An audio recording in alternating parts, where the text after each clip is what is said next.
6, 5, 4, 3, 2, 1. How about we do it again? 6, 7, 4, 3, 2, 1. I think I farted. Okay, let's try one more I time. definitely. Ready? Ranking review. Ranking review. Ranking review. Say 6, 6, 5, 5, 4, 3, 2, 1.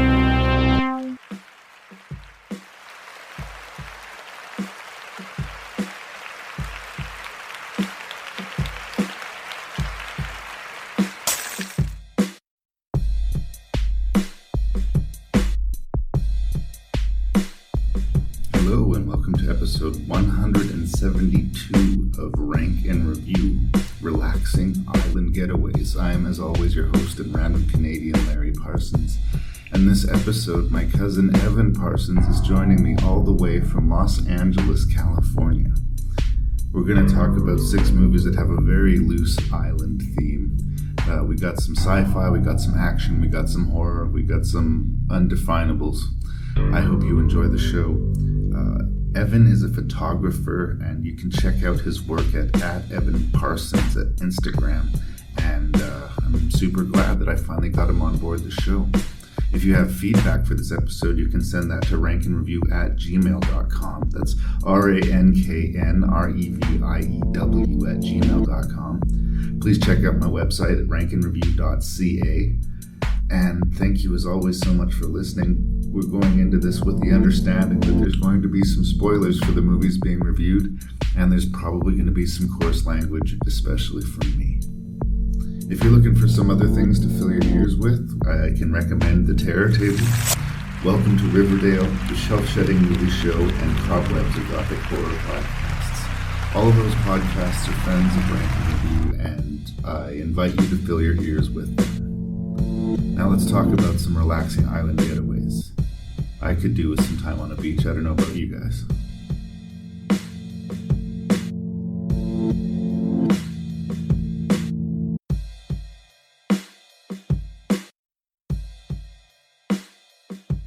Welcome to another fun-filled edition of Rank and Review with Evan Parsons joining Larry Parsons. We have 2 Parsonses doing this episode.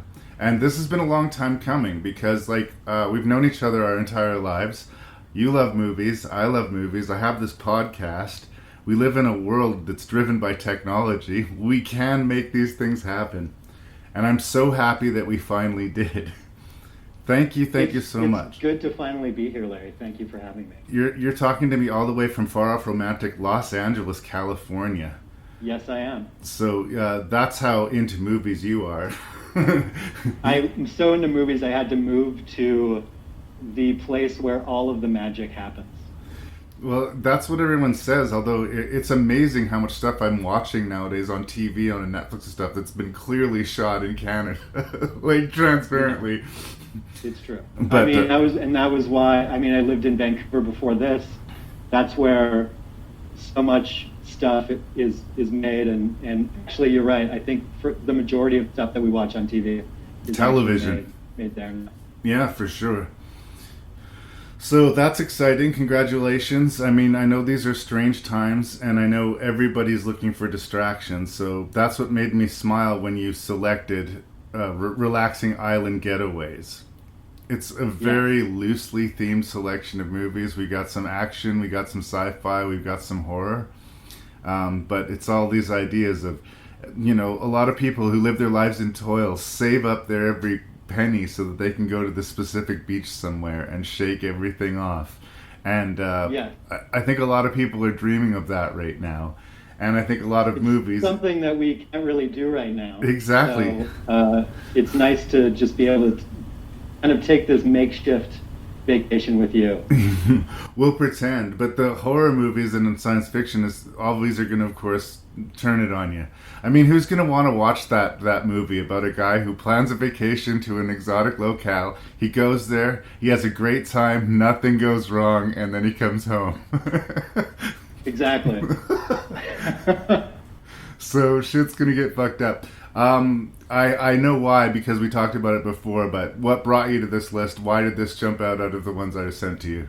Oddly enough, when you sent me the choices, I saw these 6 films, and one of those films, No Escape, jumped out at me right away for some bizarre reason.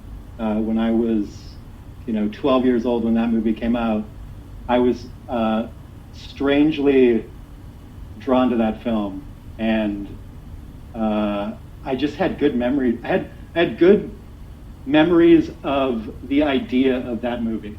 I won't say I had good memories of the actual movie. Well, I mean, for me, it came out in the time where I was really investing whole hog into being a movie nerd. Mm-hmm. Like, where I had a lot of income that I could just blow away going to theaters every week, and I think it was like the ass end of high school when it came out. And to me, in my memory, the movie was kind of a big deal. But as things have played out, it's a forgotten item. Like, completely forgotten. Yeah. In fact, I forgot about it. I probably haven't thought about that movie for literally, 15 years before it landed on that list that you sent me. But that's... I was happy to watch it, to be able to watch it again. That's what my podcast's for, to remind people that movies like No Escape and Harley Davidson and the Marlboro Man exist. Good luck finding them in some cases, but they do exist, and watch them. Well, yeah, that's actually a good point, because every single stream that I could find of No Escape was in German. In German? For some reason, yeah, everything that I could find, I'd say the first, I was trying to find the movie online, for free. Yeah. And for some reason, it just kept popping up in German. I ended up having to watch, I watched it in English, but the title was the German title. Okay. I was also worried because it's happened a few times. I've had miscommuniques and with my guests. There's actually a more recent movie called No Escape with Owen Wilson. That's right, yeah. But you knew what I was talking about. This was all about the Ray Liotta. But that's interesting because, a lot of people would see, oh, this list has Battle Royale. Oh, this list has Castaway. Oh, this list has It's Alive 3, Island of the Alive. Sign me up for this list. Yeah. No, for me, it was all about the No Escape. No Escape. All right. Well, I don't know what else I can say. I mean, it's a pretty broad theme, but I think everybody knows the door that we're knocking on. Is there anything you would like to say by way of introduction before we jump into this? I think I just have to say that watching this combination of films over the last few days was a real roller coaster. There's a lot of ups and downs. Peaks and valleys, sometimes even within movies themselves, not only just within the list, but within actual films themselves. The quality seems to be out there. Very strange. Thanks so much. Let's do it. And I managed to not mention the 6 films that we're going to be talking about this episode. So the 6 films that we're going to review: Battle Royale, No Escape, It's Alive 3, Island of the Alive, The Condemned, The Island, and Castaway. Let's do it. Son las 6 de la mañana. ¡Arriba, dormilones! ¡Sois unos cabrones de mierda! ¡Lo he matado yo! Este juego es como una carrera y voy a ganarla como sea. Esta carrera la ganaré yo. Resistiré hasta el final. No hay reglas. Podemos ponernos de acuerdo y buscar alguna solución. ¡Corred! ¿Cómo podemos matarnos así entre compañeros? Todo el mundo tiene mucho que preguntar. Este país ya no sirve para nada. Alright, so Battle Royale is Hunger Games on crack. right? Like, Yes. It is completely batshit crazy. Yeah. And it wears that on its sleeve. Like, at least it's honest about it. It's not one of those crazy movies that doesn't know that it's a crazy movie, or that's just, like, so over the top in its execution that it becomes crazy. This is a consciously super fucked up movie. It's Japanese, and it's tapping into the whole culture war between the old and the young that's been going on and continues to go on. Yeah, and I think in a way this is probably a lot of people's like introduction to that weird, crazy Japanese like horror genre. Yeah. It was big enough that it actually did have an impact here, and people talked about it. And I don't remember any movie before that, any Japanese horror movie before this kind of having that same impact, but I might be wrong. That's just how I remember it. Well, they have the whole Asian extreme moniker that they have sometimes. It's the same thing with French extreme monikers, but basically they mean anything made on that side of the ocean. And in French, it means either French Canadian or anywhere French, right? It's a pretty broad blanket that they put it on. But it's interesting. It's basically the level of violence in Battle Royale that gives it this reputation. I didn't find myself necessarily chewing my nails or being like overcome with suspense watching the movie. It's just sort of this hypnotizing, odd series of events. An entire class is taken to this island and given weapons and set to kill each other. They have a 3-day clock, and if at the end of the day there's more than one person alive, everybody dies. And this is all some sort of government-sanctioned. I think is it being televised? I was unclear about that aspect of it. I think that they don't really touch on that as much as you think they would. I think that it's implied that it is, but you're right. They don't really come right out and say it. Because the more you think about this, the less sense it makes. Like, who came up with this law, and who okayed this law, and how does this help make the world a safer, better place? Like, yeah, no, it makes absolutely no sense at all, but it works so well at just being entertaining. And yes, like you said, it's extremely violent, but it's also so funny that I feel like it's extremely accessible even for people that don't really like this type of movie, because it's so over the top. Yeah, that it's just fun. To a point, I do think that at some point in the 122-minute runtime, I start getting worn out. Like, we go from scene to scene to scene to scene of kids that we largely don't have enough time with to really know or care about or invest in any way, where 2 kids meet each other, one kills the other. Or 3 kids meet each other and they become friends briefly, but then one kills the other. Or, Yeah.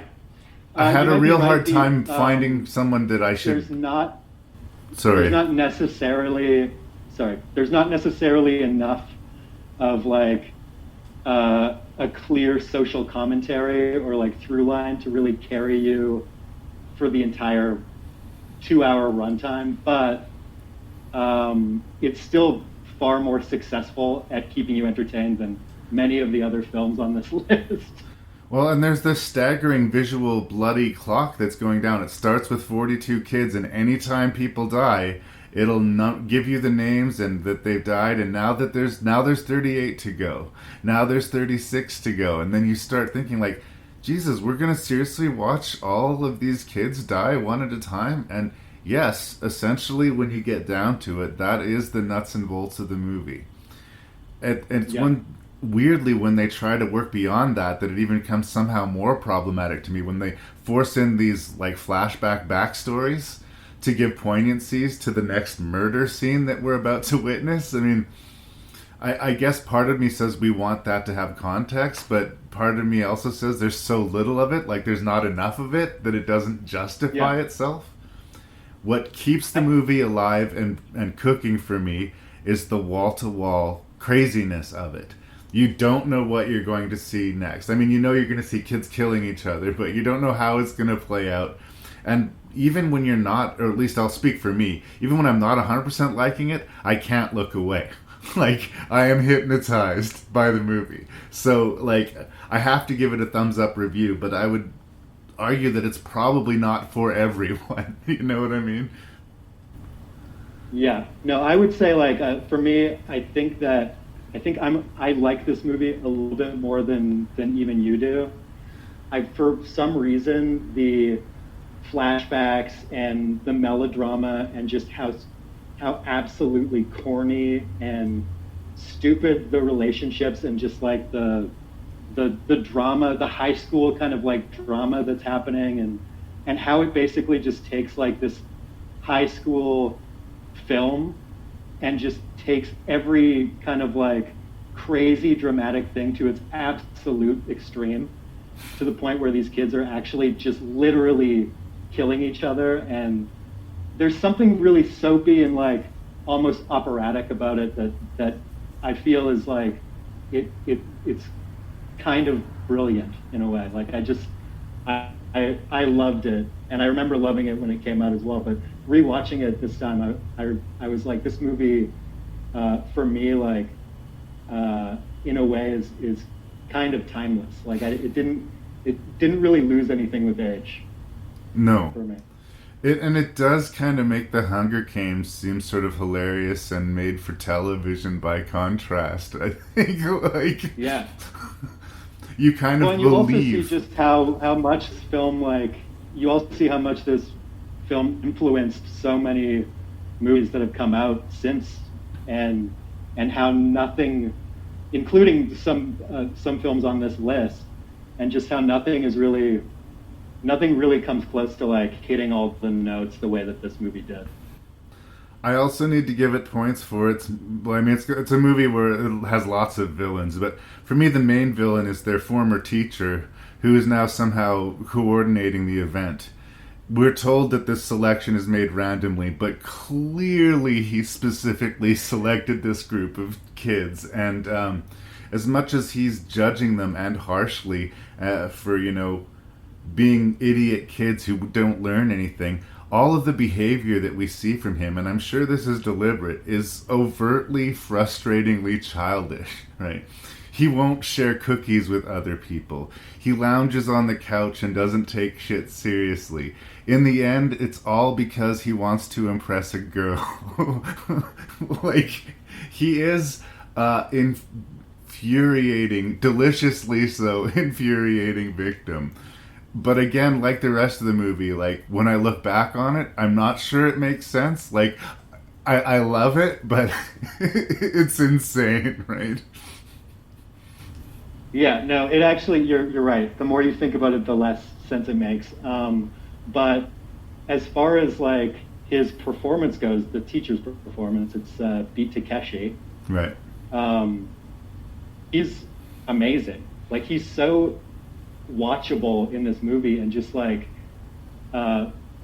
fascinating to watch, and you never really understand why he's acting the way that he's acting, but it's still just completely draws you in. Like, it's bizarre. His performance is completely off the wall, and it's just really entertaining. And yeah, I just love the line. Like, he's pretending it's not personal, but it's so clearly on his face personal. But we go back to the back and forth. I find this tone thing happens a lot in the Asian cinema. I found the same thing with The Host, that monster movie, where there's like one scene that's incredibly scary and intense, and then the next scene's super goofy, and then the next scene is like an intense drama, and then the next scene's like way over the top melodrama. You're not quite sure. There's a little bit of that to Battle Royale, but I guess the movie accommodates that a little bit more here than in other places. But I don't know. I do find that uncomfortable sometimes. Like, movies can get away with it, but I'm a big believer in picking a lane. Like, what genre of movie are true. you? In films like this one, and you may have noticed it also in Parasite from the director of The Host, there Right. is a certain quality specifically to the humor in these films that is very, for lack of a better word, Asian. It's just very Right.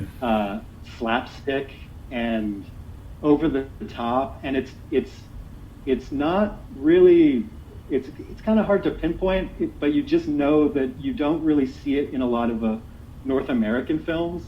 It's very, it's I don't know what it is about the culture of these films, but yeah, the comedy basically comes across as kind of very broad and slapstick, but they still manage to have this comedy in these movies that are extremely violent and sadistic and intense, and it's a really weird, off-putting mix that you don't see in North American films. And stuff like real dramatic moments that didn't seem properly set up. By the end of the movie, they've earned that hyper-dramatic death that the first kid has, the first kid whose collar goes off and bleeds out in front of the classroom, where it's this slow motion, no, not you! But when we first see it, we don't know this kid at all. Then we have like 2 hours where we find out he's best friends with one of our main characters, and he's got this back history, and perhaps even a visitation from his ghost, so that maybe the second time you watch the movie, that treatment of that death makes sense, but the first time you're just like, what the hell? And I don't know if that was a conscious goal, but that's the success of the movie, is keeping you in this what the hell place. The video that's shown to the class with this super amped Asian lady talking to the kids like they're going to Disneyland, but they're killing each other. That gave me like pangs of Starship Troopers, where they're sort of like embracing this sort of the madness of this government system and run completely amok. But the movie's strangely not deep. It could be, like the ideas suggest that maybe they could be delving deeper, but I honestly, in the end, think it's just a gore fest. It's a crazy, bloody massacre on an island, and I'm down with that. But I don't know that I agree with the case that it's much deeper than that necessarily. Yeah, I agree with you. I think that it is just exceedingly good at what it is, which is what you said. It's just a crazy, off-the-wall, chaotic gore fest, and the fact that it's so good at that just almost makes it not matter at all that it doesn't succeed like on a deeper level, because that is basically what you want to see when you watch one of these movies. In a weird way, as much as I'm it's a thumbs up review, but a little bit mixed. I don't think this is a movie that could be improved in any way. I don't think it could be remade. I think it's perfect. Yeah. It's a perfect movie. Just leave it for the piece of insanity it is. But if you're going to watch it, just make sure that you're prepared for something, because it is every bit as crazy. It is in its own special way. It is an absolute masterpiece of filmmaking. Boom. Welcome to Vacation Paradise. Enjoy.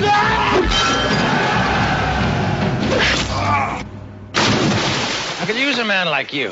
We appear to have an opening. And what if I say no? That would be very disappointing.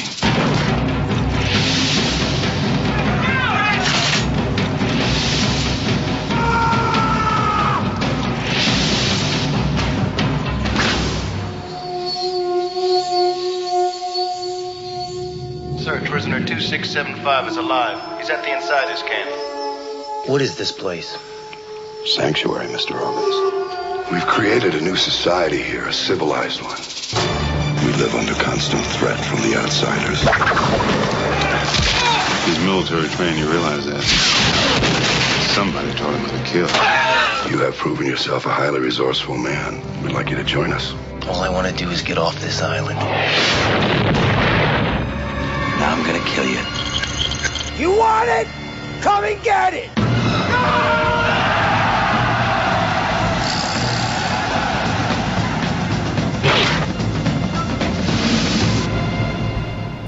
So No Escape, directed by Martin Campbell from 1994.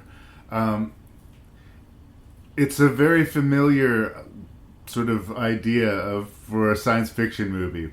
We have criminals who are, too bad to be kept in their cages. They won't even, follow the system of rules in the high-tech prison. So this is the farthest step beyond. You're going to ditch you on this island and leave you to fend for yourself. If you starve to death, you starve to death. If you die, you die.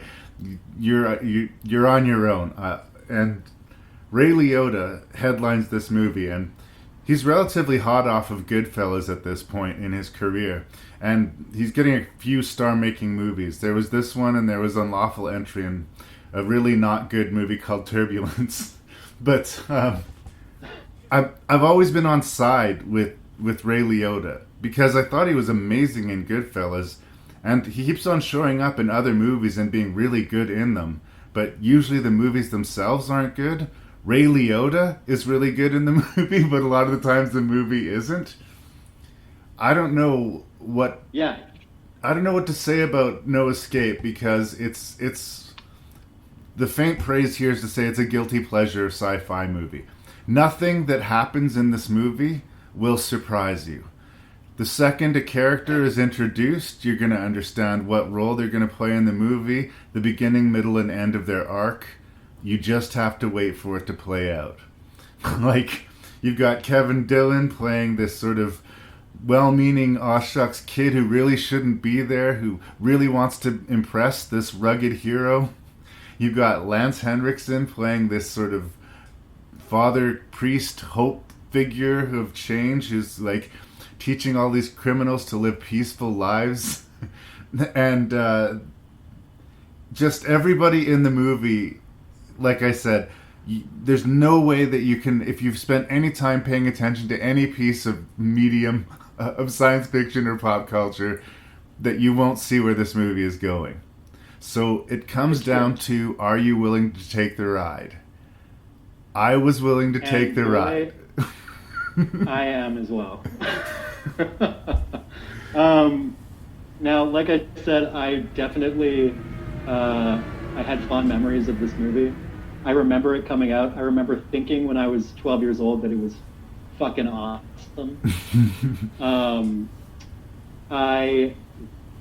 That said, I didn't remember anything about the actual movie.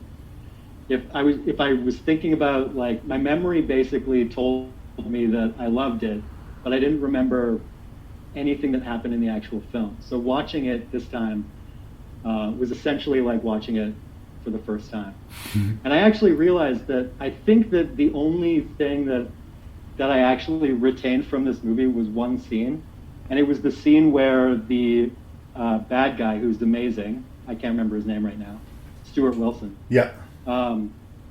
He slices that guy's head off in front of everyone else, and it's just kind of this classic scene that you've kind of seen like a lot of, I think, since this movie, but he kind of like cuts his throat, and you don't know that he's actually cut his head off right away. It just shows his neck bleeding, and then all of a sudden his entire head just falls off like a cartoon. Yeah. And at that moment I realized that was what I loved when I was 12 years old. It was just that one scene. That's why I loved No Escape. Well, and the movie's full of moments that are like that. They're dumb but awesome.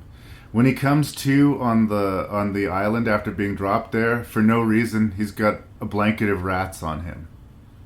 That's never really referenced again, other than I guess that they say that they eat rats on the island, but strange inclusion.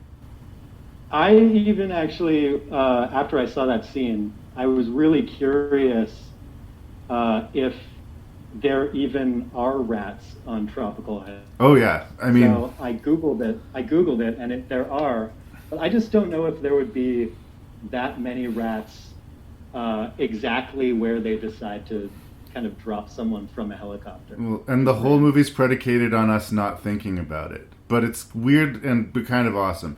Ray Liotta gets a blow dart to the throat, loses his balance, and falls like, I don't know, 10,000 feet into a roaring, like, surf, and then he washes up on the rocks and he's fine.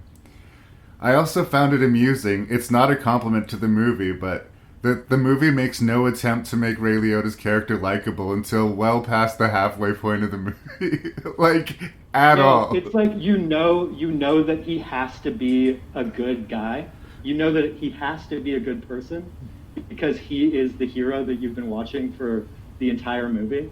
But they don't give you any reason to actually think that. No. But yes, eventually you do find out that he's a good man. We're focusing on him, ergo he is the hero. And it's not like they're trying to play him as like a gray character. He is 100% on the side of good. And, you know, he goes from being indifferent to Kevin Dillon to like, no, not Kevin Dillon. I gotta give some praise to, where is it here? Stuart Wilson as the big bad. He knows exactly. He's amazing. He knows exactly the movie that he's in, and he's okay with it, right? And they do give... If there's one thing that I kind of took away from this movie from rewatching it, I definitely didn't realize at the time when I was 12 years old how amazing of a performance that was. Like, he is so amazing in this movie. He completely saves the film in a way. It's completely off the wall, like the way that he acts, and it's perfect. It's so entertaining. He twirls his mustache in a way that like shouldn't work. And he's got this big, toothy, healthy grin on his face. Like, this is the best possible place for him to be. And as is so often the case in these macho action movies, the main villain gets all of the best lines.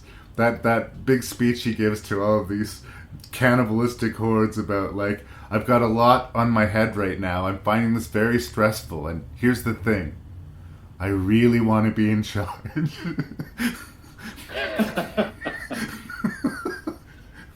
No, it's brilliant. I mean, he's kind of got this, it's so funny because he looks like a Mad Max villain. Yeah. And a lot of the characters, obviously, in this movie kind of look like they should be in a Mad Max movie. But he's got this look where he looked like a Mad Max villain, but he talks like a 90s like sitcom dad or something. Like, there's something very straightforward and like normal about the way that he talks that doesn't match the way that he looks at all. Yeah, but he's extremely funny. He's like the weirdly zen biker dude. You meet this guy at a bar, he's got a huge beard, a leather jacket, tats all down his arms, and he's always talking about inner peace and his mantra and meditation and shit. He's like not at all what's advertised on the outside of the package. Yeah. But it's unhinged, and he's like, it's really fun to watch. And I think that actually this movie was surprisingly funny, which may actually also be a problem with the movie. Like you were saying that Battle Royale was uneven. This movie is kind of uneven in a way as well that is a little bit confusing. And most feels like they made a much darker movie and they went back and reshot like tons of stuff to make it more palatable. You can kind of feel like the hands of producers on this film kind of saying like, no, this is like a little bit too dark. We need to like kind of throw a one-liner in there and just make it a little bit more. It's the problem of movies that hit a certain budget range.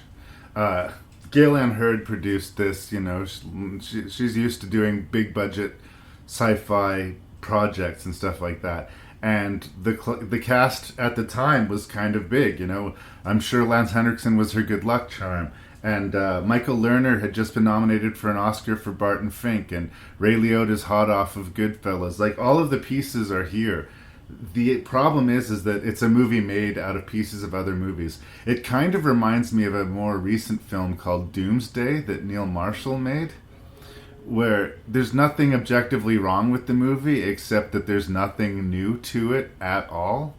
That's exactly what No Escape is. I have a nostalgic sort of connection to it because of where I was and who I was when I watched it. But in earnest, Evan, like, if you hadn't seen it in 1994 and you watched it for the first time today, would you find it exciting? Do you think it would drag for you? Would you get anything out of it?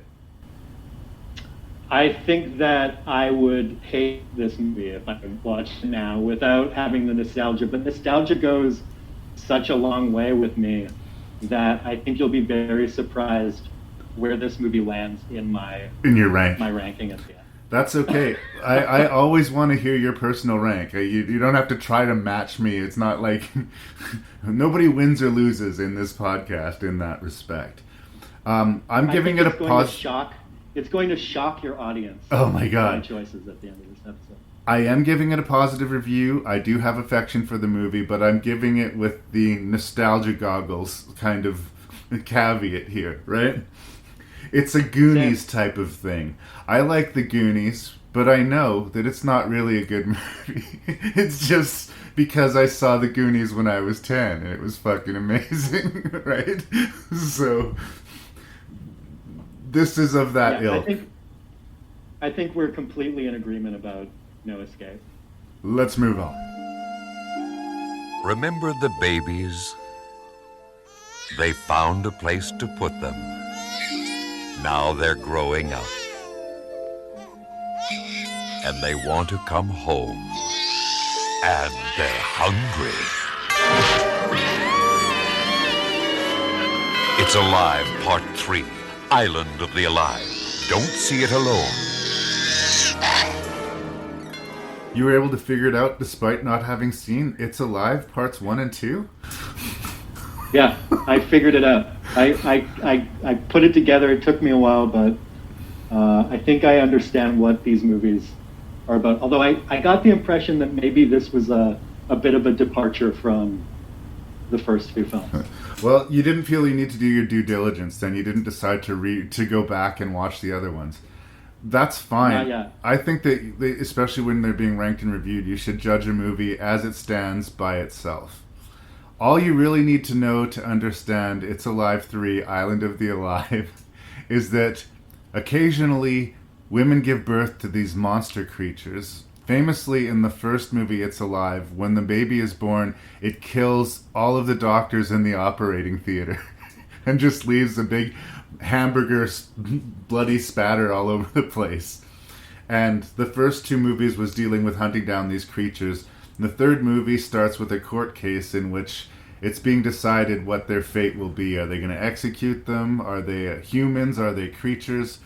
And there's a very brief moment in the first maybe 15 minutes of the movie where you think, well, I know this is a super cheap B monster movie, but it looks like they're at least half-assed trying to be about something here. And that is... There is... there was an echo of a political statement happening. But it's abandoned. The film, but it completely stays an echo. Yeah. It's abandoned completely. I have to also mention the writer-director... Larry Cohen. Larry Cohen, thank you. Thank you so much. Larry Cohen, yes, he has done a lot better movies than this. I do get a lot of, guilty pleasure fun out of things like The Stuff or Q the Winged Serpent, Yeah. I think that probably one of my favorite things about this movie is actually that you can really...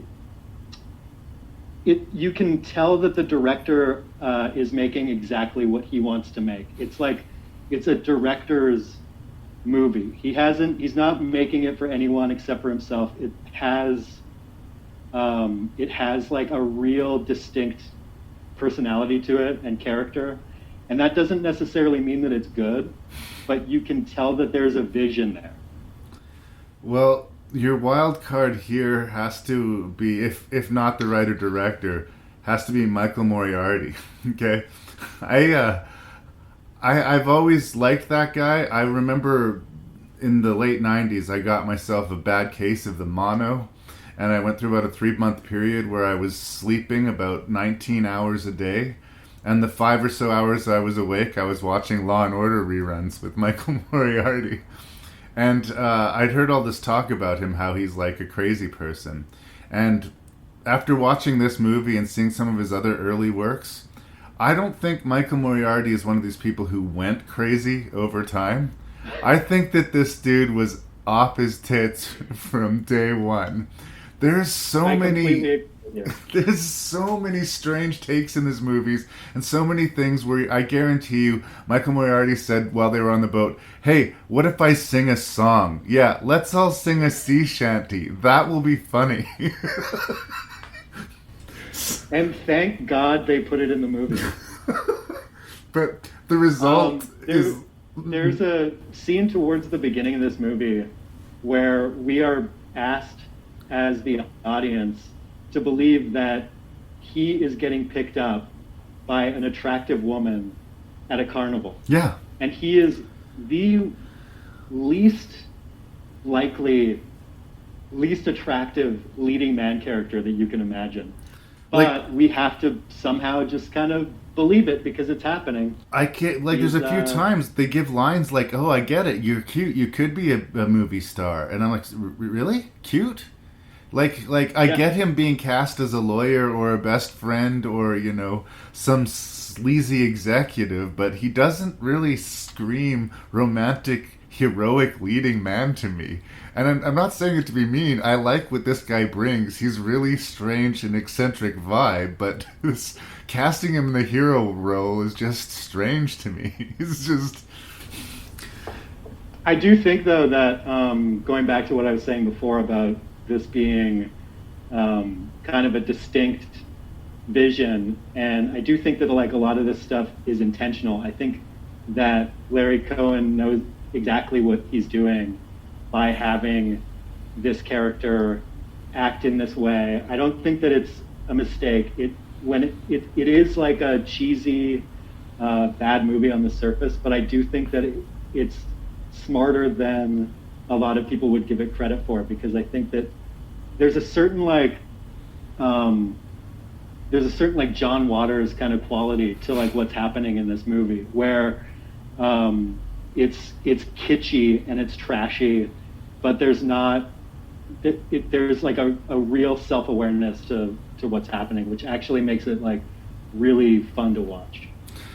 It's enjoyable, but I mean, even in the rough-hewn universe with which this guy works in, I don't really understand the rules of the universe. You can do whatever you want, you can be as tonally strange as you want, but I want to understand that there are rules to your universe and that they make sense.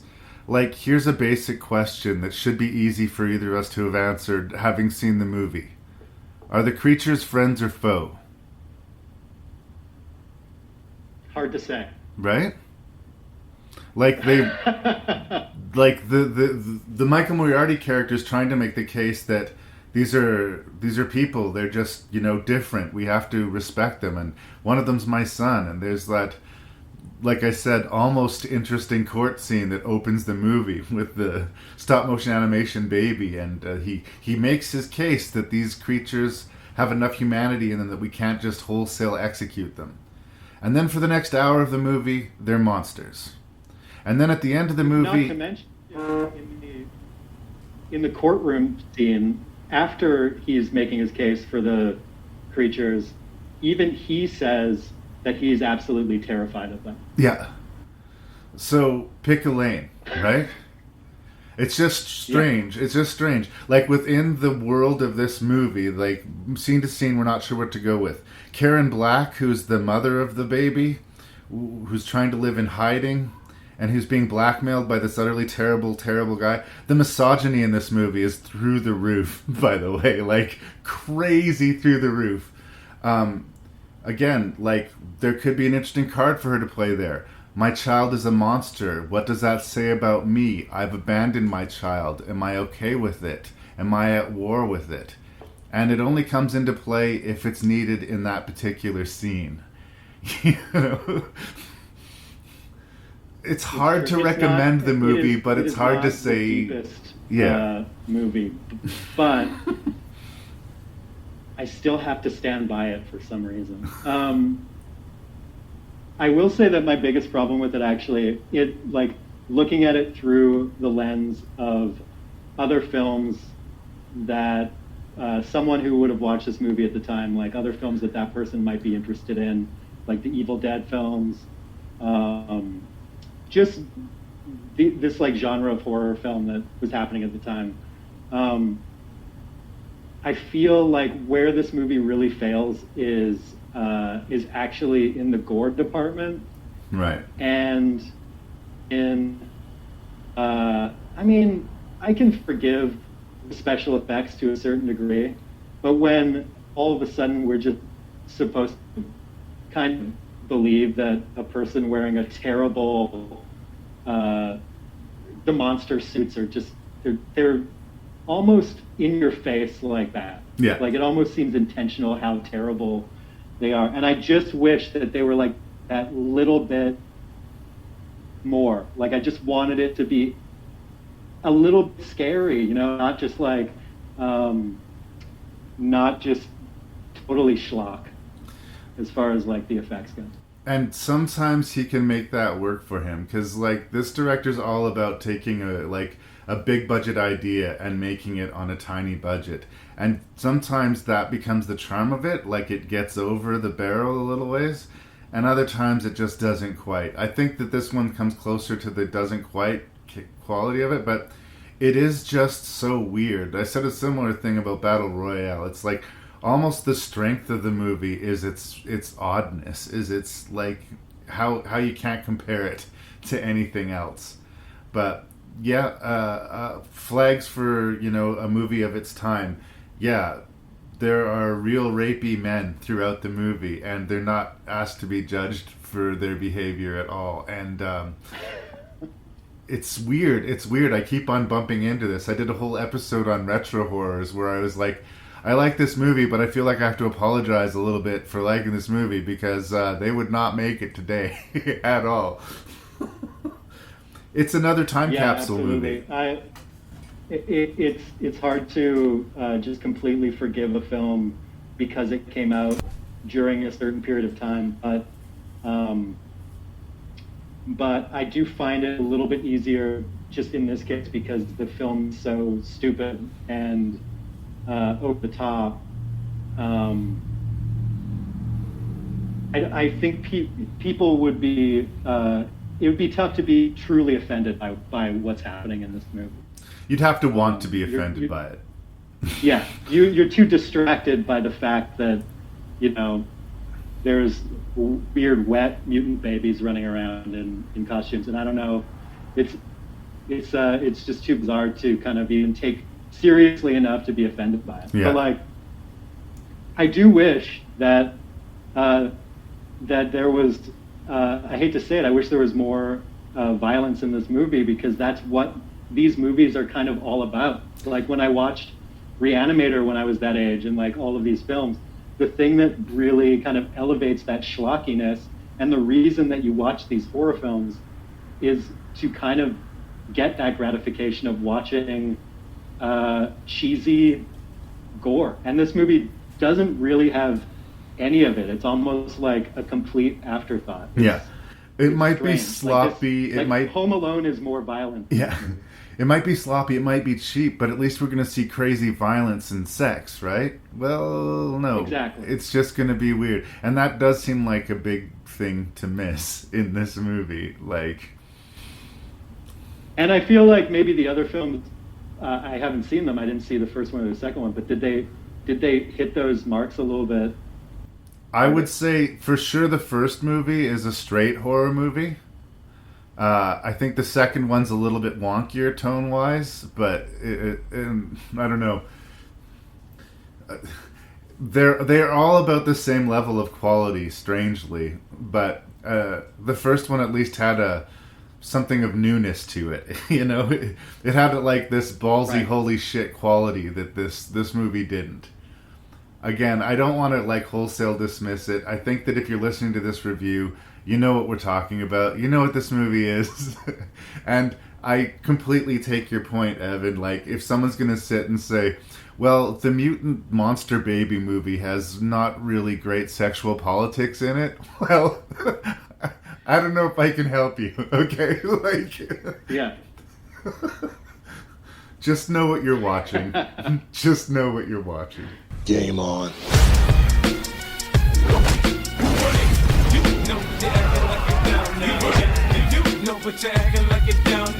You enjoy watching all this? Let's go, sweetheart.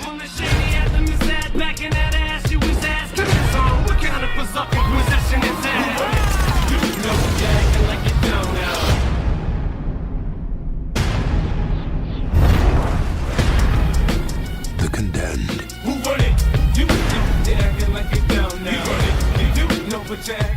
So, The Condemned. A millionaire ass-faced dude decides to buy a bunch of prisoners from all over the world, put them on an island full of cameras, document them killing each other until there's only one left who he will set free. It's a big budget action spectacular starring Stone Cold Steve Austin and produced by the World Wrestling Entertainment Studios. It's not in my spirit to judge a movie from where it came from, but I'm going to start this review by judging this movie from where it came from. Because this is a movie that's going to be rubbing our noses in the fact that exploitation violence is a bad thing. Violence is entertainment and a bad thing, especially the more real that violence is, the more criminal it is to use it as entertainment or to watch it and be entertained by it. The fact that nobody involved saw any irony in that is amazing to me. Like World Wrestling Entertainment is sort of like MFC, I guess, modern gladiator battles. It's just complete violent spectacle mixed in with a healthy dose of homoeroticism. Okay? Now, that has its place. Obviously, a lot of people like it, and a lot of people are making money off of it. But to then turn around and make a movie that decries the very thing that made the millions of dollars, that made the movie that we're watching possible, right away, the hypocrisy meter has exploded all over me, and it's an uphill battle for me to, start liking the movie. But that's not necessarily complete. To be fair. Yeah. That's not completely the right reason to diss the movie. But I just want to be clear that I brought that baggage in. Sorry, go ahead. Yeah. To be fair, this movie does not actually do a very good job of making any of the points that it's trying to make about that. Like, it's so bad at actually doing what it's setting out to do that it really doesn't matter at all. It's just a mess. And a surprisingly high budget mess. I gotta admit, while I was watching it, I was like, this doesn't look like, it's not a beautiful looking movie, but it looks like a really good TV movie. Like, right. It's got like this very, it's way more slick than I was imagining it was going to be from a movie that begins with the logo of the World Wrestling Entertainment, where I was just like, oh, I'm like you're in for a treat when the first logo that you see in the credits is the World Wrestling Entertainment logo. Like, you're just like, I know what I'm in for here. This is going to be a nightmare. Well, in my experience, the World Wrestling Entertainment film branch takes the Netflix kind of cue of things. They don't have quality, so they buy quality. They have money, so they buy people who are talented to do their stuff. But they still hamstring them with these ridiculous scripts and say, and we need you to put a bunch of wrestlers in it. And by the way, most of them aren't really good at acting. I'm not going to be too mean to Stone Cold Steve Austin. I don't watch wrestling. I'm not a fan. I don't know how he fits into the things. But as far as someone plucked from the ring, he can deliver his lines. He doesn't bump into the furniture. I can understand what he's saying. There's some level of emoting happening there. Like, he's fine. He's fine. He's not interesting, but he's fine. Yeah. That's actually all I can really say about this movie overall. It's fine. There's nothing good about the movie. It's coherent. I understand it, but it's just homogenous. It's just complete. It's just a complete waste of time, essentially. You've seen everything in this movie 1,000 times before, probably done better. But is it some other kids' No Escape, Evan? If some kids saw this when they were 14, did that blow their mind? I don't know. Yeah. I actually do think, I think you're right. I thought about that while I was watching it. I was like, in a weird way, this is kind of the same caliber of film for like the 2007 set. I can see someone, 12-year-old me, if I was 12 years old in 2007 watching this movie, and just like, maybe I'm a wrestling fan. I love Stone Cold. And I can see just kind of like being surprised at how good this movie is because I had such low expectations. Right. But, yeah, it's a good point. I mean, you're not going to trick me into saying that No Escape is a bad movie. No, and I'm not asking you to, but like, I feel like I could be being a little bit harder on the movie because I resent it. I resent it when movies like try to rub my nose in it and say shame on you for liking this movie. Like the whole "are you not entertained" approach to cinema, the whole funny games thing. Like, you're complicit in this violence. You're part of the problem. The only reason this violence exists is because you want it to exist, ergo you willed it to exist. And you're right that the movie's not smart enough to handle that satire at all. But because they're trying to, it really fucking pisses me off. Like, it flips my belief switch. It's just like, all of a sudden, I'm reliving my memory of watching Boondock Saints and wanting to set fire to the fucking theater over how much I hate the hypocrisy in this movie. Like, it's just like, fuck you. Yeah. But yeah, and I'm ashamed to say it, but at the time, sorry to kind of like follow your lead with the Boondock Saints, but I'm a couple years younger than you are. Yeah. And when the Boondock Saints came out, I was actually tricked into liking that film. Oh, I got in so many bar fights over that fucking, like, not real fights, but like, I've seen posters of that on people's walls, and I'm like, are you serious? That is one of the worst movies of the 90s. Don't get me wrong. Like, I understand now that it's a terrible movie. Right. But when it first came out, I had a certain fascination about it, I think, also because I think I knew it was bad. And I think I knew it was really bad, but it was almost so bad that it was good in a way. Like, well, The Condemned doesn't achieve that. To watch in a certain way. But I got over any kind of like ideas I had of that movie being even remotely entertaining really quick. Right. Especially when I watched Boondock Saints 2. I opted not to watch the sequel. I figured, one was good enough. Another episode for that. But it's weird because talking about my hate of Boondock Saints is almost more interesting than talking about The Condemned. I think The Condemned is a better movie than Boondock Saints, but that's probably the nicest thing I've said about it so far. The action scenes...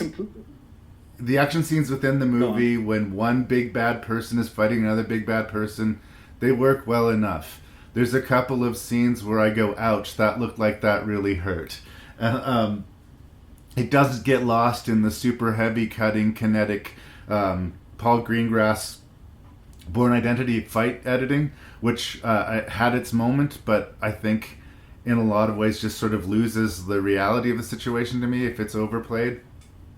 So the basic nuts and bolts filmmaking are there. I mean, it should be good enough to get a passing grade, but I personally am not going to give it that passing grade. Something about this movie rubbed me the wrong way. That's the weird thing about this movie. It's completely competent. Yeah. But it's also completely homogenous, and you literally are forgetting what's happening in the movie as you're watching it. I dare anyone to describe what happened in this film the morning after watching it. They will not be able to remember what happened. Yeah. And the same thing when I go back to Battle Royale, where it seemed to be a scene with, here's a bunch of people I don't know who died, and then another scene where a bunch of people I don't know died. This movie, like, we know them a little bit, but they're all terrible. Like, when the convicts die, we don't particularly feel anything. And when Vinnie Jones shows up and starts executing all the people in the control room, they're trying to make these big emotional beats out of these people. They're all awful. I don't care. Why are you asking me to care? Yeah. And nothing lands. Like, those scenes don't land, and like the scenes where they try for humor doesn't really land. You can see them almost getting there a few times when they're first dropping people off on the island, and they throw that guy out of the helicopter, and he immediately lands on a pole, impales himself on a piece of wood or whatever. You know, you could see in a better film that scene being amazing, and really funny, but not in this one. Yeah. And again, it's just it's tonally adjacent. That death is 100% a punchline. And if the thesis of your movie is that death should never be a punchline, then that death has no business being here, right? Stone Cold Steve Austin's going to give you a real badass one-liner, but a few scenes later, we're going to be watching this chick get raped, okay? And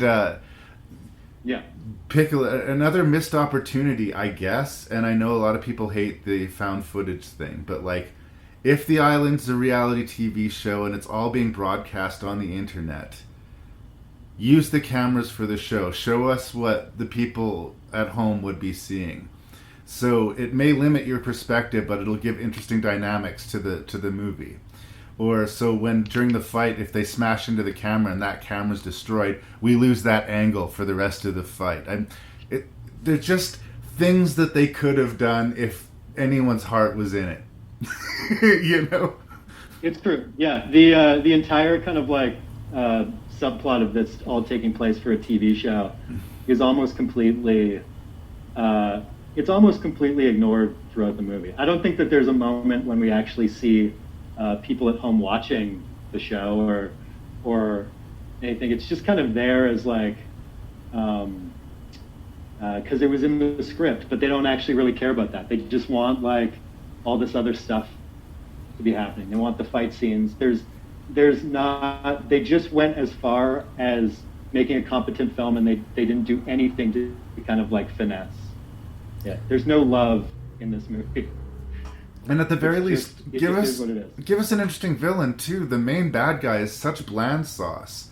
Like, they make a point of saying he's already rich, so the financial reward for this is minimal for him, right? Like, so okay, then he really gets off on it. Let us see him loving this violence and really getting charged. No, not even that.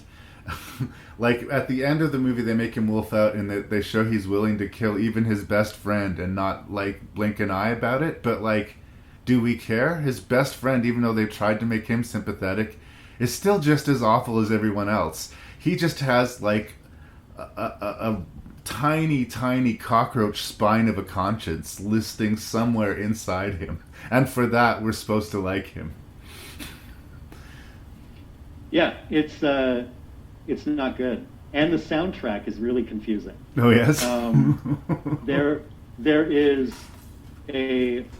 for some reason, I'm sure a lot of people that are listening probably won't know who this band is, but for some reason there's an Eels song in the movie, which is actually a cool band. It's a good song, yeah. So I don't know. Souljacker. I don't know what it's doing. I have no idea what it's doing in this movie. It doesn't make any sense at all. Firestarter by The Prodigy is in this movie about 10 years too late. Some Black Rebel Motorcycle Club, I think I heard in there. Yeah. And the worst of all, and I'm not saying those bands are bad, you know, Prodigy and the Eels, they're fine. But, like, the worst part of all is the song that they've decided to end the movie on is a Nickelback song. And that pretty much sums up exactly how I feel about this movie. That's just, what else can you say? The Condemned is the Nickelback of action movies. It truly is. Booyah. It's terrible.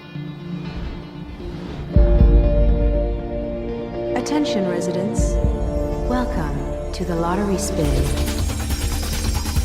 Jordan to Delta, you're moving out to the island, transported to the world's last paradise. I think they're gonna kill you. I'm going to the island. There is no island! Come on! 2 of our products have escaped. Do not let him get away! What was that? I don't know! But I want one. Hold on! This summer. Tell me what's going on! They're gonna come looking for you. Good job! You're copies of people. So one of them gets sick and they need a new part, they take it from you. I'm sorry, I'm not ready to die. From Michael Bay. How come we never did this before? The director of The Rock and Armageddon. That tongue thing is amazing. I know you're new to this whole human thing, but backpacks for boys, purses for girls. Understand? We're not idiots. Well, excuse me, miss. I'm so smart I can't wait to go to the island. All right. The Island from subtle filmmaker Michael Bay. Yes, he who likes 200 cuts for every minute of film time. I get the feeling, I don't know this is me making shit up, that Michael Bay, as much as he says he doesn't care about critics, cares about critics. His movies make lots of money. The kids show up, they eat the popcorn, they watch the explosions.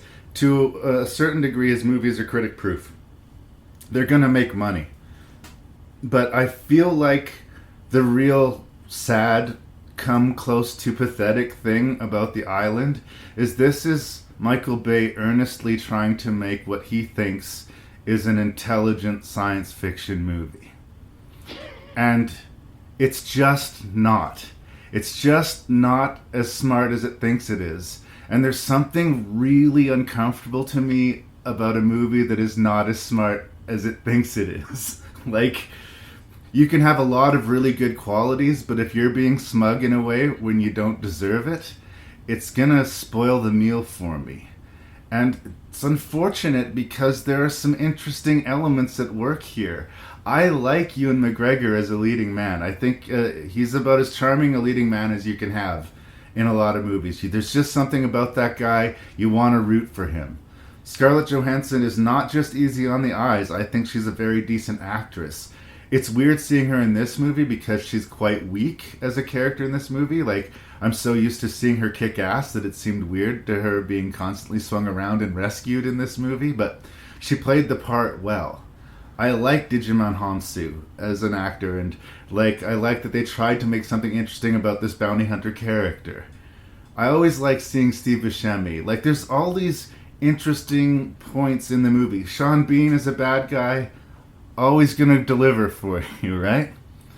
And once again, I think we've talked about it a few times in this episode already. Despite all of these interesting pieces, despite the high-minded sci-fi story that they start with this, I'll go right to spoilers, clone facility, where all of these people live these lives of toil, but on the hopes that they're going to be elected to go to an island, this utter utopia paradise.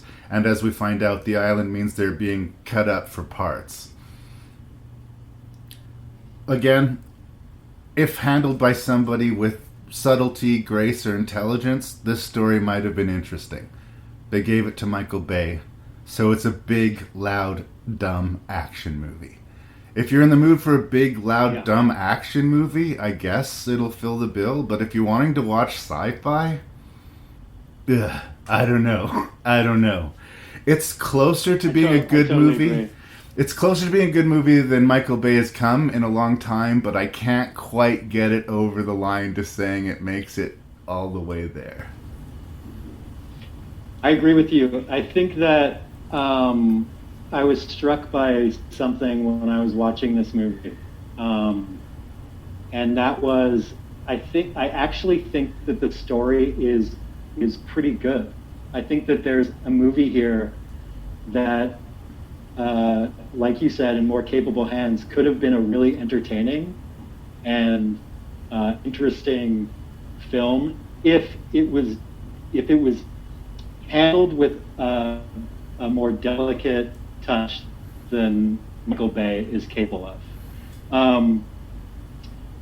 I have no problem with the story itself. I think it's a fun update of Logan's Run and countless other movies and stories like that. I think it is intelligent in a way, but the movie is not intelligent. It is extremely Michael Bay, and it's just too Michael Bay to actually be good.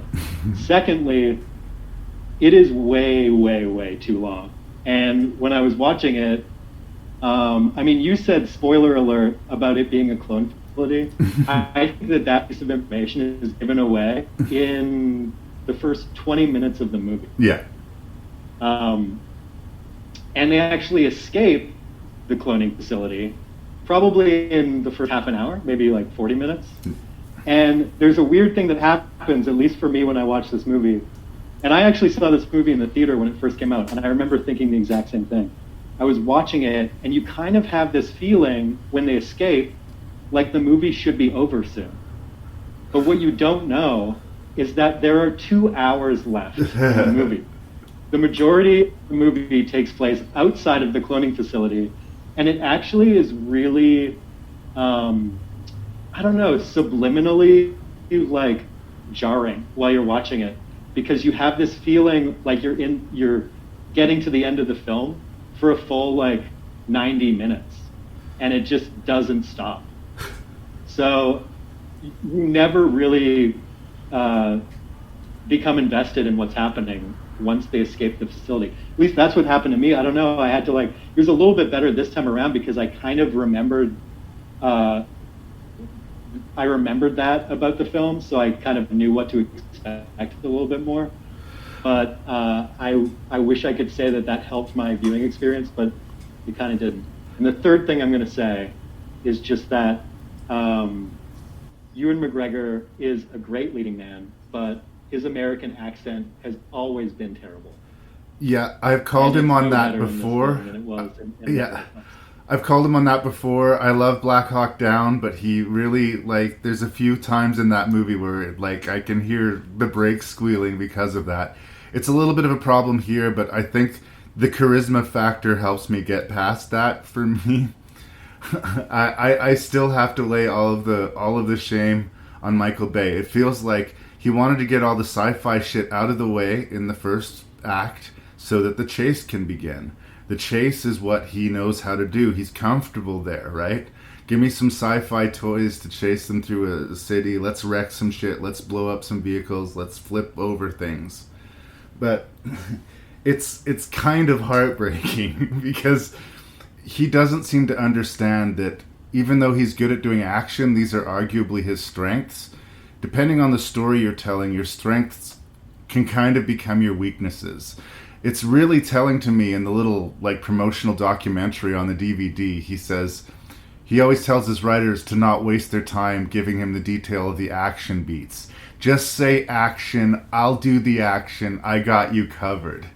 And that is everything that's fucking wrong with this movie, because he's looking at it as a chase movie, as an action movie, as an explosion movie. And that's not what this movie wants to be. It's an idea movie. It's a science fiction movie. And he just doesn't get it. He doesn't get it. His idea of science fiction must be as simple as his idea of humor. It's so broad and mamby-pamby that it can be, scoffed at cross-culturally, because it's as simple as a grandpa getting kicked in the balls by a little kid, right? It's just, man falls down, crowd applause, right? So, yeah, whatever could have been in this movie, that would have made it more interesting, was just robbed by the style. It's killed by its style. Yeah, absolutely. And I remember actually, I was watching it, and you're right. There's a certain Michael Bay humor that is not good, and it exists in all of his films. I think I can't remember if there were any stupid humor scenes in The Rock. I'm sure there were, but I remember watching, some of his newer films, like the Transformers movies. The humor always falls flat. Nobody has anything good to say about it. It's terrible.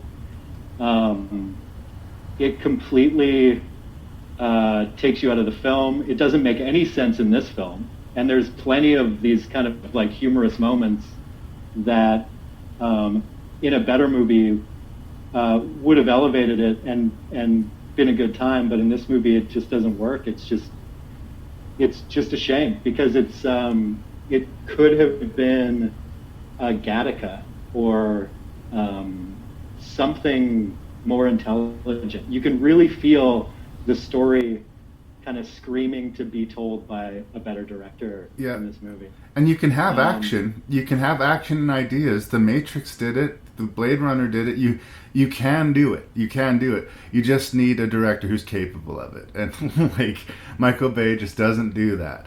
You want a dumb action movie where shit blows up, I guess Michael Bay is your man. But you want any kind of subtlety, any kind of tact, any kind of like grace to your movie. Like, no, he's not supposed to be making historical epics, Pearl Harbor. And no, he's not trying to make satirical, edgy comedies, Pain and Gain. Like, god damn it. Just admit, you're good at making music videos, you're good at making explosions, and you can make a good living at that. It's okay, Michael Bay. I accept you. Yeah. The other weird thing about this movie I have to point out is the extreme product placement that occurs, especially in the first half an hour when they're in the compound. It is insane the amount of brand names that you see in this movie, to the point that I actually have to wonder if the studio actually spent money on this film or if it was just completely funded by branding. There's Puma, there is Xbox, there's Aquafina, it's so in your face that if they handled it in a way where it was supposed to be satire or tongue-in-cheek, because at that point, you're in the future, and maybe that's it. Maybe they're making a statement about how that's how things are going to be, or whatever. But that's not what it is in this movie. You're literally just being advertised to for a good portion of it. Yeah. And at that point, if it's not dealt with as satire, then you just kind of, it's hard to focus on any story at that point. It just sticks out like a sore thumb. But that's just the icing on the cake with this movie. I mean, like, all of the other points that we made were bad enough and reason enough not to watch The Island. But that's just another strike. It just sucks because, like, they spent $250 million making this movie and another $100 million promoting it. That's why they probably spent so much money with the advertising in it, because they wanted to, cut back on the extravagant expense. And I always say I'm much harder on these types of movies because, like, honestly, if the director of Island of the Alive made this movie, made The Island, it would look terrible and the acting wouldn't be good, but there'd be a lot more to chew on. I really do. I think that there would be there'd be a conversation to be had after the movie other than shit blew up real good. And that's what science fiction is. Science fiction is not action in space. It's ideas. And that's where we fail here. Oh, Michael Bay. Oh, Michael Bay. Maybe next time. Oh, my. Merry Christmas. Merry Christmas. I love you. I love you too. I'll be right back. Fire! Engine 1! Okay. Wait for impact!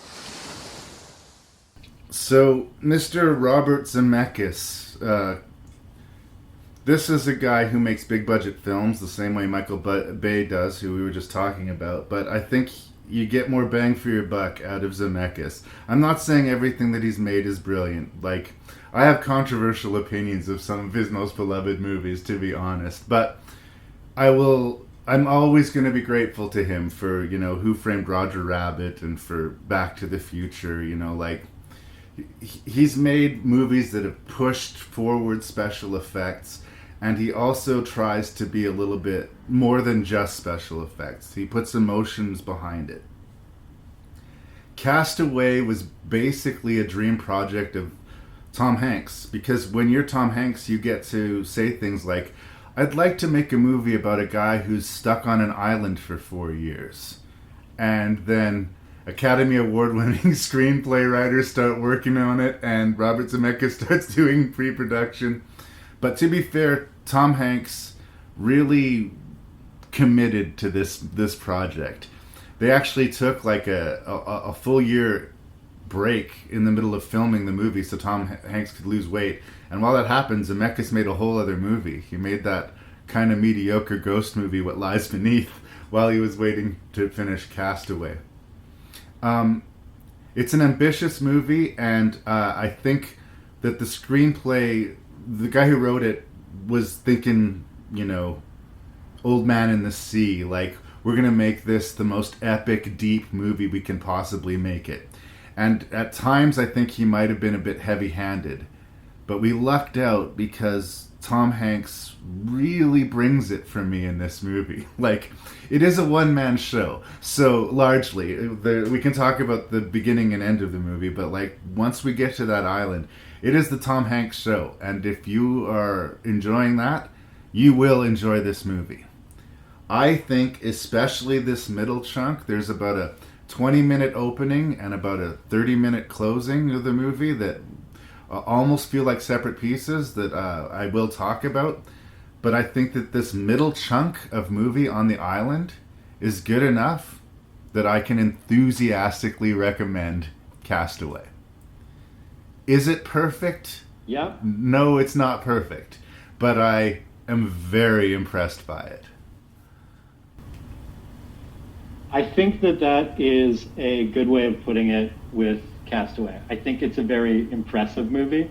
I think that Robert Zemeckis is obviously very focused on pushing the boundaries of technologically of what is possible with filmmaking, like as far as special effects go, and there are really impressive sequences in this film, and even though now when I watched it I was surprised at how dated the movie actually is.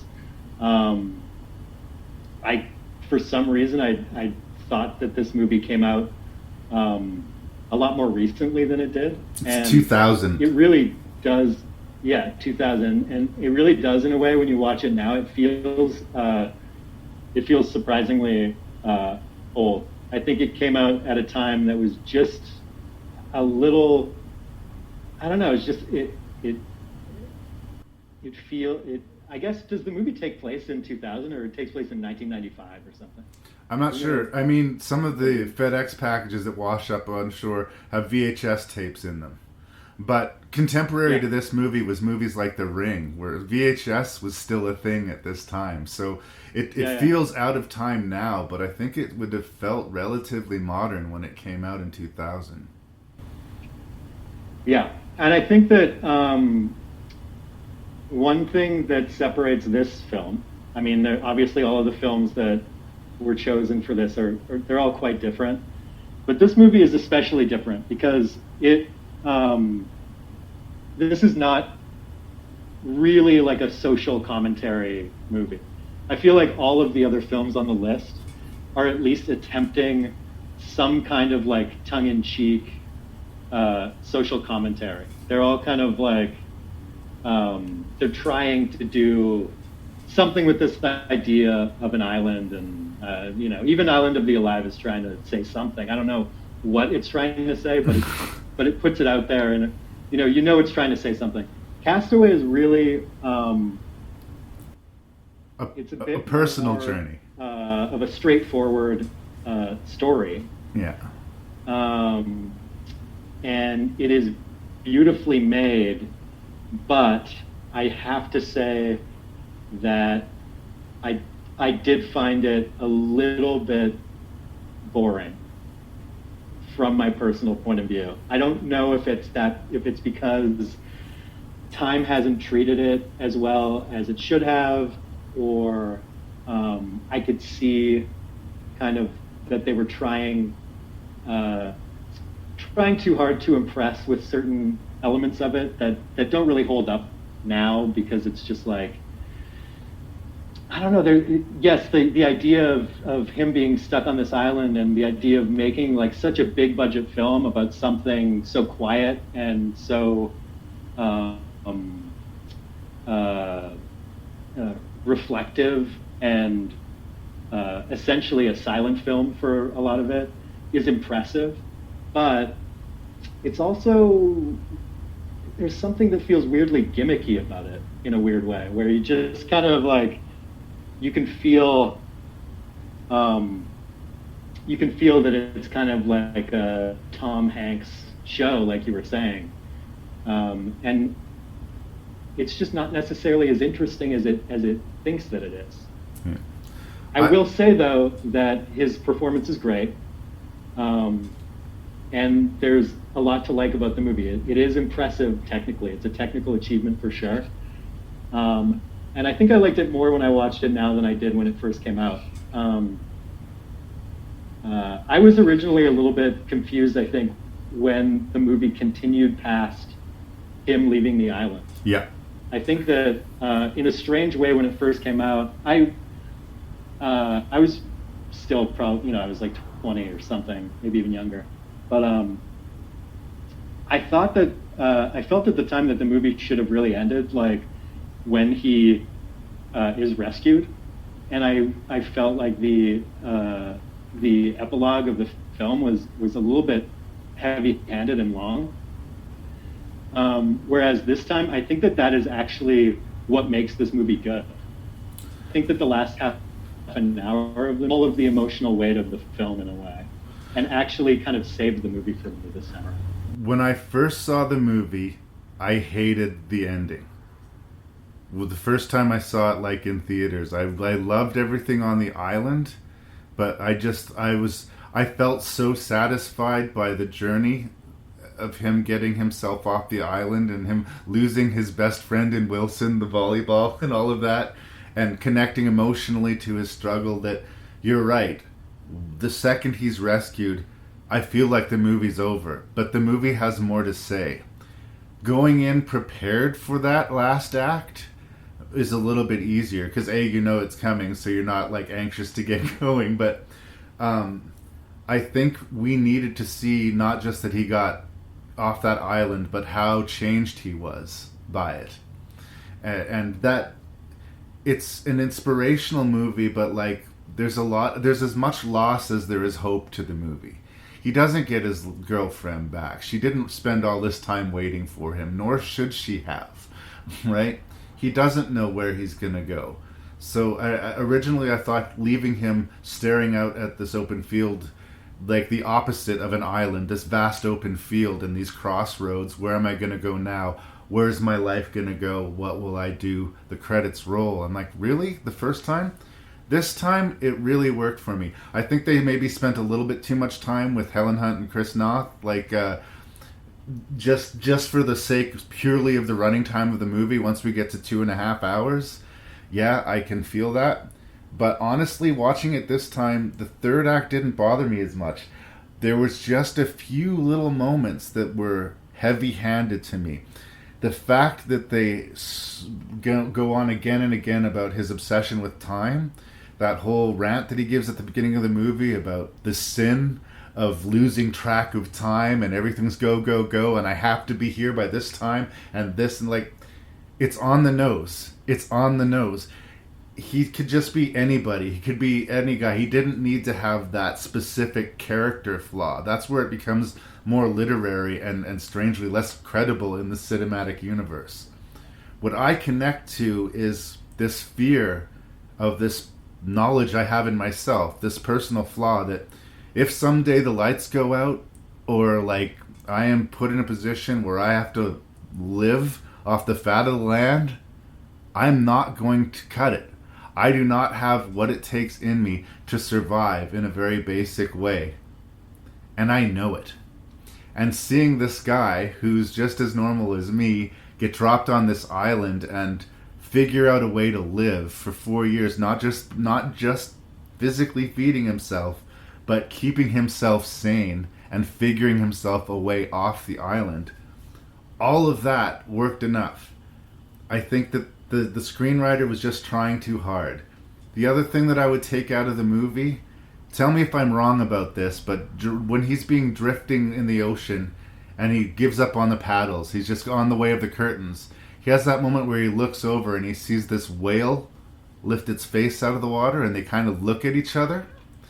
And then at the end, right when he's about to be found by the ship, we hear the spout of the whale and water hits him, like the whale woke him up to make him aware of this boat.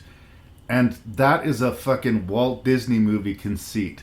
That is something that should happen in an animated Pixar movie. And in a movie that had been so real and taking itself so seriously, the movie was embarrassed to show us the whale. We only heard it, like it's implied even. But there's no other reason for that sound effect and for that water to splash him. And it's just out of tune. Because of just a handful of those out of tune moments, I think it takes Castaway down a notch from being like this quote epic classic movie. But in spite of these flaws, I think the essential survival scenario and that performance by Tom Hanks and just the way I got in there, I didn't find it lagged on the island at all for me. Even though there was very little dialogue, I was like, is he going to start this fire? Is he going to get into that coconut? Is he going to catch this fish? Like, I don't know. I found it strangely riveting. You're right. I gotta say, I had a slightly different take on the whale stuff, but okay. I will say that the first time that you see the whale was ridiculous. Okay. It felt completely out of place. And the effects in that scene dated the movie, I felt. It just looked weird. Like when the whale actually comes up to the surface and its eye looks at him. Yeah. And it was like, and that clearly wasn't meant to be a hallucination.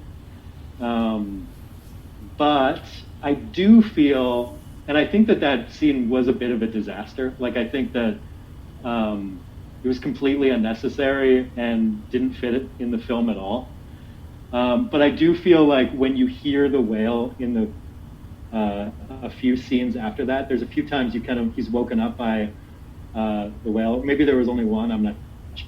But I think that the reason that you don't see the whale is because it's just in his head at that point. I don't know if I think I really hoped that the whale wasn't actually there, like. But the water does splash him. I really wanted it to just be something that he was kind of imagining in his head, the same way that he was making a friend out of Wilson. Wilson. So that's up for debate. But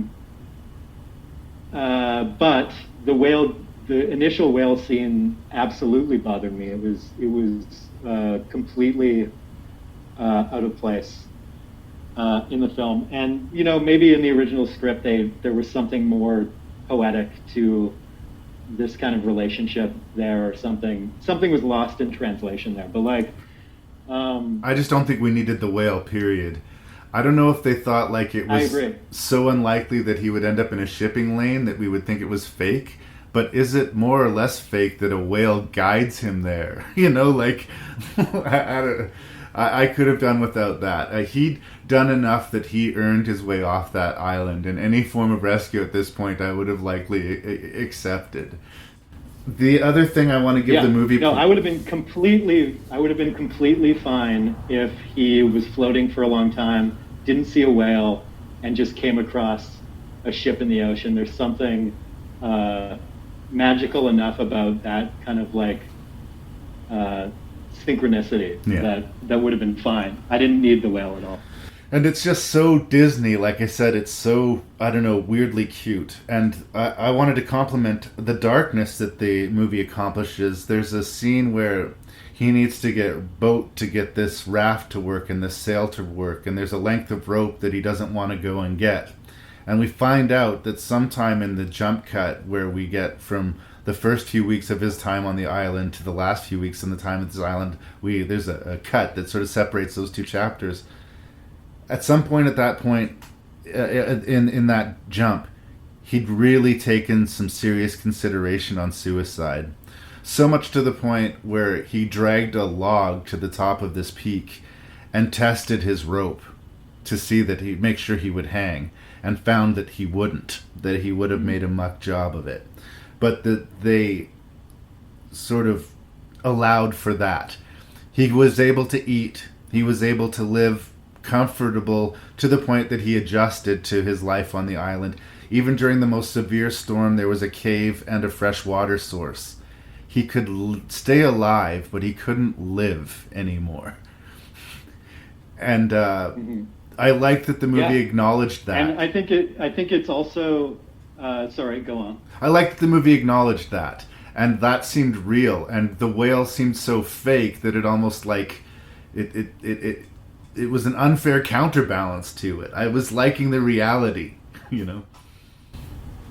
Yeah, I totally agree. And I think that, to your point, there are moments in the film that are surprisingly dark. The within the first few days of him being on the island, when the pilot or whoever was on the airplane with him kind of washes up on the shore, and the way that they kind of like portray his dead body and how it's dealt with, they don't really shy away from showing how disgusting that is. Yeah.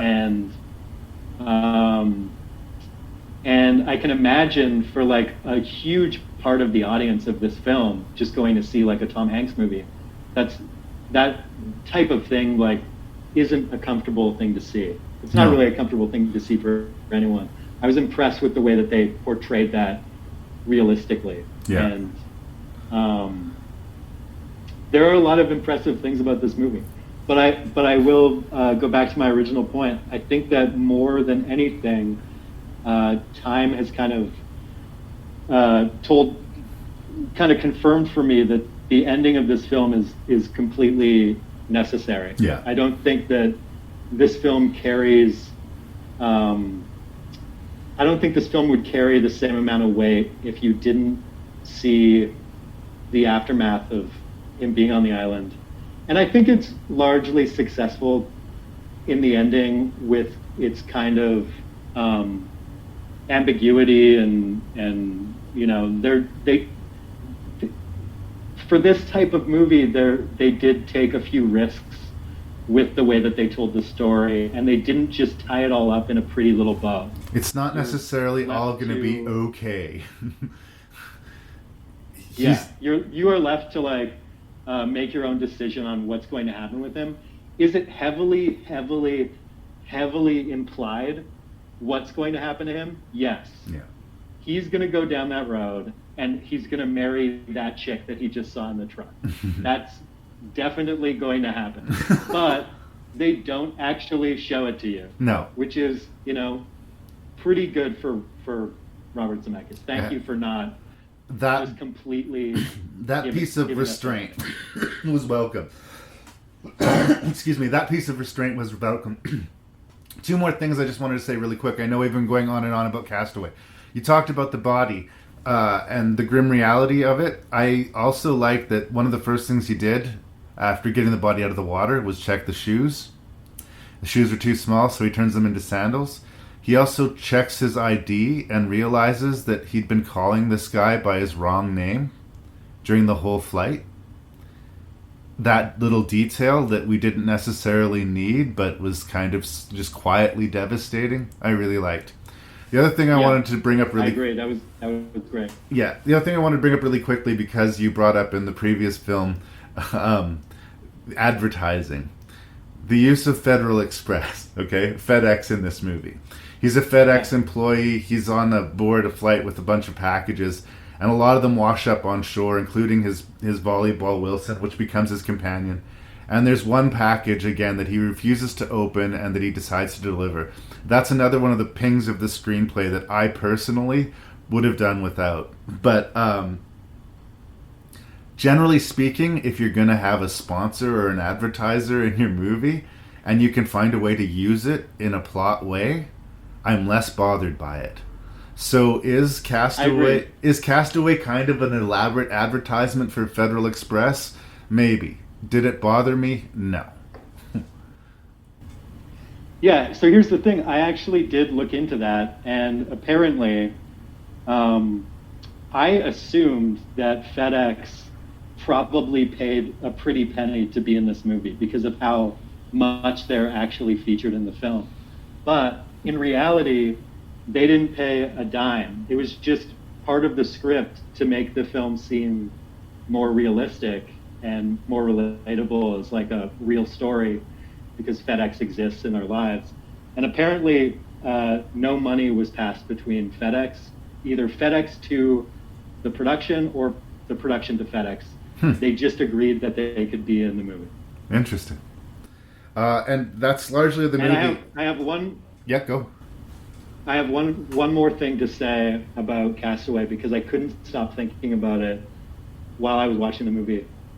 I really, really, really wish that Joe versus the volcano was on this list. For another day, my friend. For another day.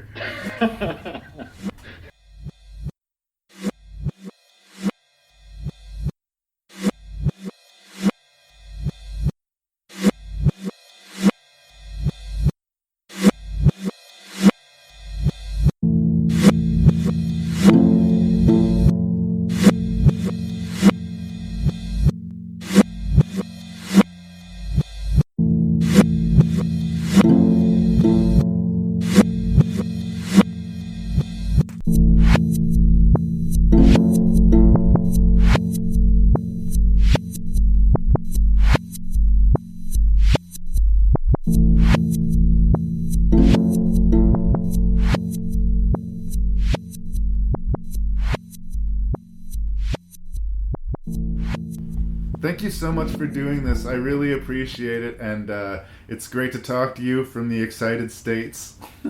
Canada misses you, brother, but I'm happy that you're happy to be where you are. I'm happy to be on this show right now, and thank you for having me. 6 relaxing island getaways. Oh, I'm so pithy. What was your least favorite of these 6 films, and why? Okay, so in a way, Last Place is kind of a tie for me, but I'm just going to make a decision. Okay. I think that my least favorite is The Condemned. I don't think that is a controversial thing to say. I almost feel bad for giving this Last Place, because I don't think that they were actually really trying to make a good movie. But unlike even The Island, for instance, I don't even think that there's like a seed here of something interesting. And everything about this film has been done better in other films before. I would be hesitant to even recommend this to like Steve Austin fans. Right. So I feel like it deserves its Last Place. Right. I can't think of anything good to say about The Condemned, to be honest. That's all right. That's all right. I accept that at the bottom. Number 5? Yep, keep going. Number 5 is The Island. I think similarly, this is probably not a controversial place for this film. I have to give The Island some points for its story. I thought that the story was actually pretty promising. I think it had something there. I thought it was a pretty fun update of Logan's Run, the classic stories like The Lottery. There's it wears its influences on its sleeve. There's something going on there, but it's still just impossible to watch, and the runtime is unforgivable. Yeah, agreed. Number 4, Island of the Alive. I think that despite the fact that this could have used another $10,000 for special effects, I appreciated that this movie had a unique voice, and you really get the impression that Larry Cohen did actually make exactly what he was setting out to make. And I think as a result, it's super campy and fun to watch. All right. Number 4. Top 3. No Escape. This is probably purely based on the fact that I grew up in the 90s and I was 12 when this came out. But that said, I think it's like a surprisingly entertaining, and even though it's super messy, the performance of the bad guy, what's his name, Stuart Wilson, was amazing and extremely fun to watch. I'm actually surprised we didn't really touch on this, but like that actor, like I feel like that should have been like a breakout role for him. Like he should have been in way more after this movie. Right. Don't you agree? Like what else was he in after? He was a bad guy in one of the Lethal Weapon movies. I believe he did the Roman Polanski adaptation of Death and the Maiden. But he did more sort of character actor-y stuff. This was one of the more strangely big roles. It reminded me of when like Danny Houston showed up as the evil vampire in 30 Days of Night. And it's just like, wow, where did that come from? It's one of those performances where it's not just a good performance, it's a good performance from a place you weren't expecting. Yeah, watching him in this movie makes you believe that he should have been in more stuff. Like he felt almost he felt weirdly recognizable in a way where you're watching him and you're just like, oh, I know that guy. That guy was in a bunch of stuff. But then I like tried to find other stuff I recognized him in, and I couldn't really find any. Anyways, he'll always have no escape. He did a great job in this movie. He'll always have no escape. Yes, it's an amazing performance. I can't say enough good things about it, to be honest. Number 2, Castaway. You kind of convinced me a little bit on this movie. This was originally, when we went into this episode, I was originally going to put Castaway lower on this list, but the more I've had time to think about it and listen to your points, I kind of agree with you. This is it's a really good film, and I think it's weird to put it alongside these other films in this list. It's very hard to rank it against these films, which I think is why I had it lower on the list before. Because if you're looking at a lot of these movies, you're kind of forced to rank them in a way that's a bit different, where it's not about the quality of the film. It's more about, is this something that I'm entertained enough by that I would watch again, maybe while hanging out with friends and like drinking beer or whatever. Yeah. Like, does this have like the entertainment value, the rewatchability to watch it every 5 years and enjoy it? I would say, in a weird way, I would probably watch No Escape sooner than I would watch Castaway again, just because I find it entertaining in this kind of like romanticized 1990s way. But I do think that it deserves to be above those films on the list. I think it's a better movie, and yeah, thank you for swaying me in this direction. It's what I do. But I have to give the number 1 spot to Battle Royale, because I actually do think that in a way this movie is kind of a masterpiece. It is more so even than Castaway, I think, successful at what it's actually setting out to do. I think it knows exactly what it wants, and it does it so well. And I think that out of all of these films, it's certainly the most entertaining for me. I don't know that maybe it might just be for my taste, but but you're a but sick in a weird puppy. way, I could watch Battle Royale, like I could watch it every couple of years probably and still enjoy it. You know, I could not sit through Castaway again within the next 12 months. Battle Royale, I could have someone over and be like, have you ever seen this movie? And gladly sit through the 2 hours again and just like enjoy kind of like introducing it to someone else, or just like, you know, just watching it like on like a Sunday afternoon. Well, it is more so than Castaway. It is doubtlessly this gnarly, bizarre spectacle. Like, it demands to be watched. Absolutely. So here's the thing. We did not go 6 for 6 and we did not go 0 for 6. So I'm afraid no prizes for you this episode, brother. But Okay. we only matched in one place. And I wonder if you can guess where that place is. Oh, I think it would probably be last place. Alas, no. I like where we agreed, and I hope you're not too mad at where we disagreed. But here's my justification for putting Island of the Alive at the bottom of this list. Even you're mad. I can see that you're mad. By this filmmaker's standard, even by the rough-hewn nature of the movies he's made in the past, like I said, The Stuff, Return to Salem's Lot, Cue the Winged Serpent, these aren't high-bar films. This is one of the weakest films in his canon, okay? Like, by this sort of cheapy B-movie standard, it's pretty low-grade fare. And I have to take serious points away for the lack of gore. You're right. If there was one thing that this movie should have guaranteed to deliver on, it should have been the teeth and tissue, and it didn't.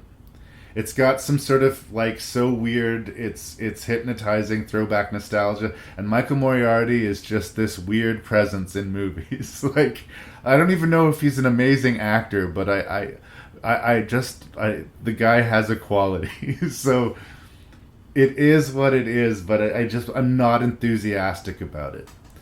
There were 2 movies on the list that I got an emotional reaction from.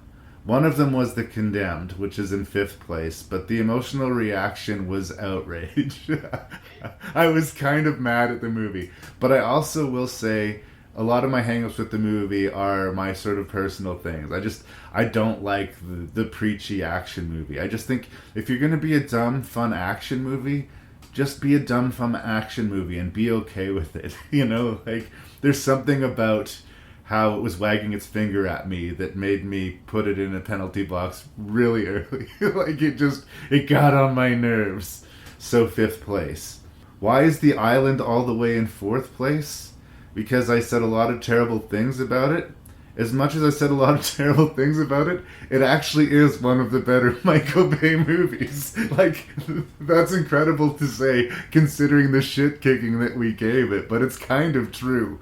It is sort of kind of coherent in its A, B to C, and we don't always get that from Michael Bay.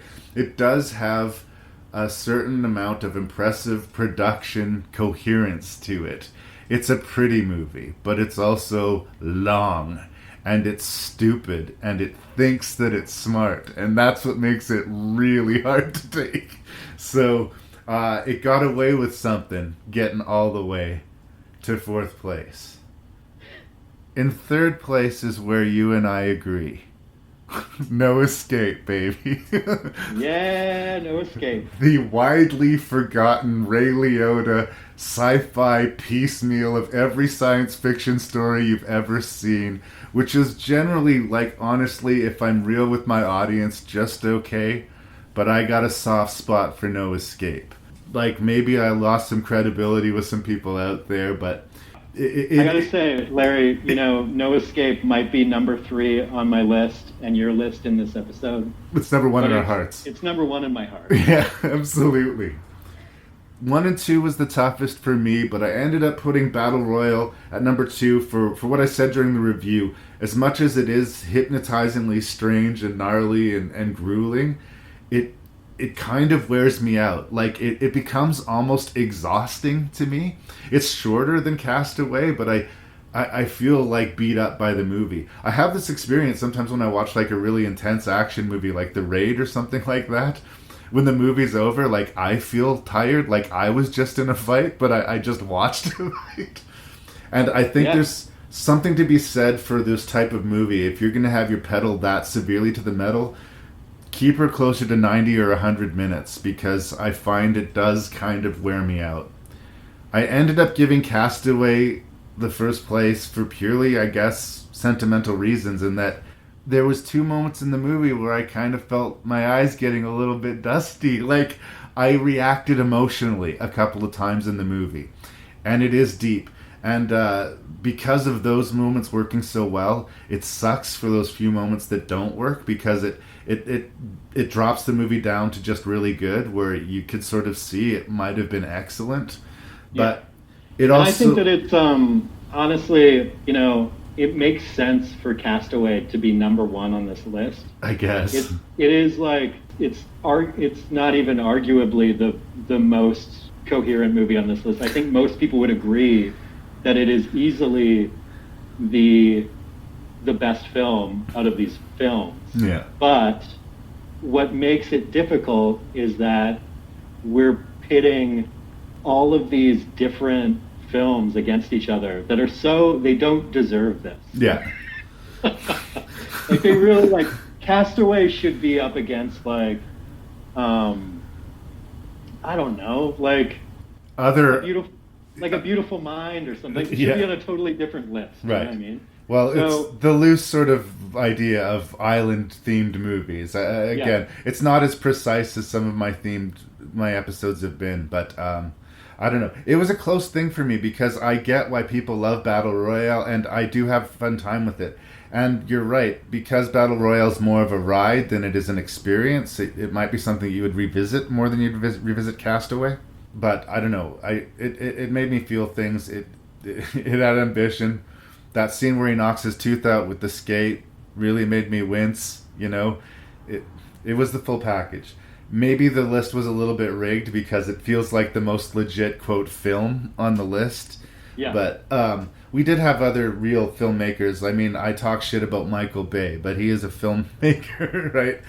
He plays on a big scale, so I don't know. Yeah. We didn't agree, but I'm not going to fight with you. I'm not furious with you at anything. Like, how dare you, sir? I completely agree with your list, especially because No Escape ended up in the exact same placement. But, but yeah, I mean, what can you say? I mean, you can't be mad about these, about where you rank these movies. Yeah. It's like, I wouldn't even be mad if you said that The Condemned was your number 1, because maybe you're a wrestling fan or whatever. It's like, you can't, they're unrateable, most of these movies, in a certain way.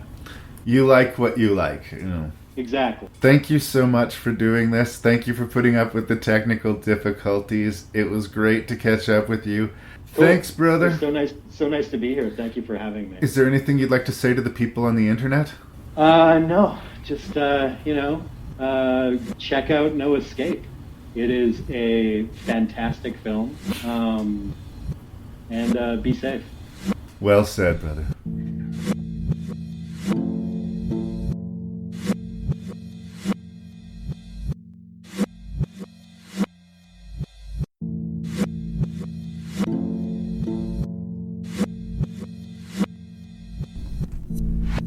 And there it was. Episode 172 of Rank and Review has come to a close. I hope you enjoyed that relaxing island getaway. Big thanks to Evan Parsons for coming on my podcast. Once again, he's a photographer in Los Angeles. And if you want to check out his work, you can check it out at Evan Parsons on Instagram. He's a cool guy. Check him out, you guys.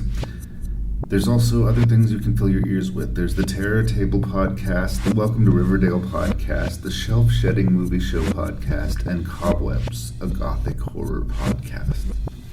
I really do appreciate you guys listening to Rank and Review. Please do spread the word on the show. If you have feedback for me, you can send that to ranknreview@gmail.com. That's RANKNREVIEW@gmail.com. Please check out the website at ranknreview.ca. And thanks, you guys. Thanks for being out there. Thanks for listening.